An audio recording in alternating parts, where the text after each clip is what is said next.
Now, is there a goal number of pages that you have to write a book? Or if it's fiction, it has to be between 100 and 200 pages? Because sometimes I see that people, when they talk to me about writing books, well, I have to write 300 pages in order to make a successful book. Well, maybe subject has a lot more to do with it, but you let us know. What do you say about that? Okay, there are industry standards. Okay. I tend to ignore industry standards because when someone's buying a book, do they go in the bookstore or go to wherever they're buying their books and go, you know what? I'm looking for a 240-page book.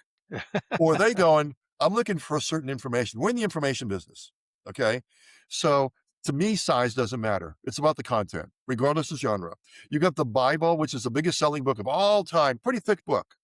Yeah. Then you get other little books like Who Moved My Cheese or Illustrated Children's Book that sell a lot of books. They're just Mhm. a few pages. Okay. Mm. So it's this book is a good example. Okay. I was doing seminars on the basics of writing, publishing, and marketing books for a long time, and people would keep on saying, "Where's your book on how to write a book? Great information." I'm like, no, no, no, no. The world does not need another book on how to write a book. Go to your bookstore, go to the reference section, buy a book on how to buy a book, or how to write a book. Okay, said that for years, and then finally, I was at a Barnes and Noble in their food section doing a little seminar, and someone asked a question. I said, "Look, I can see the reference section from here. When I will get dismissed, go run, buy your book on how to write a book." And the next day I was meeting with a pastor, and it was almost like the voice of God. And when he said, "Where's your book on how to write a book?" and I was like, "Oh, okay." So I went to the Barnes and Noble I was at the night before, went to the reference section, and picked up the books on how to write books. And what I learned was they're pretty thick, small print, really boring. Okay. My target audience I wrote this for my target audience, small enough you can read it on an airline flight, small sections for no back reading, and addresses what busy people like me need and like you need.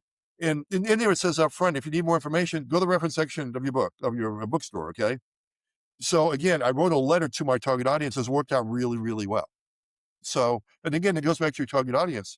Now, when I'm dealing with some authors, I'll say, okay, who's your target audience? And they'll go, oh, they're males and females, 18 to 34. They do this, they buy this, they drive this car, they eat this. Then there's other people I ask, who's your target audience? And they'll go, that's a good question. What's a target audience? So I'm dealing with all kinds of people, and that's fine. I love education. That's part of what I do is educate. Okay. So when you ask these kind of questions, it goes back to the target audience. The target audience may not care. Like we just did a fiction book, fantasy book. There was 834 pages, I think it was. It's a Wow. pretty thick book, okay? Mhm. But people in that genre, they're buying 800-page books, okay? Now, the industry will say, oh no, 240 pages, I mean 320 pages. So what? People are asking for it, we're going to do it.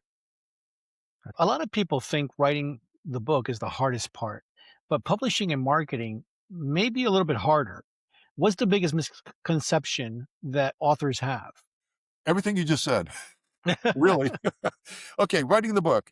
The way I teach book, writing the book, when you have the idea, that's like conception. Okay, then the baby, gestates in the mom. The writing process and the editing process, that's in mama. Okay, to me, publishing is easy. Birth is easy. Birth is going to happen. The baby pops out. Okay, now what do babies do? They lay there. They look cute. Some of them. They they poop and they pee and they eat, they roll over and they go back to sleep. Okay. That's what books are. Then they kind of crawl, then they toddle, then they go to school, they go through the terrible teen years, they become adults. Books are the same way. Okay. Studies have shown on average it takes 18 to 36 months for a book to start to gain traction. Okay. Writing is difficult, but there's tools there. Publishing, to me, that's easy. I mean, that's what we do. That's easy. The marketing from then on, speaking as an author, and the more books I write, I've had people that bought my 19th book that had never heard of my first book way back when. So those sales go up. Okay. If you start writing multiple books, people will learn about your body of work.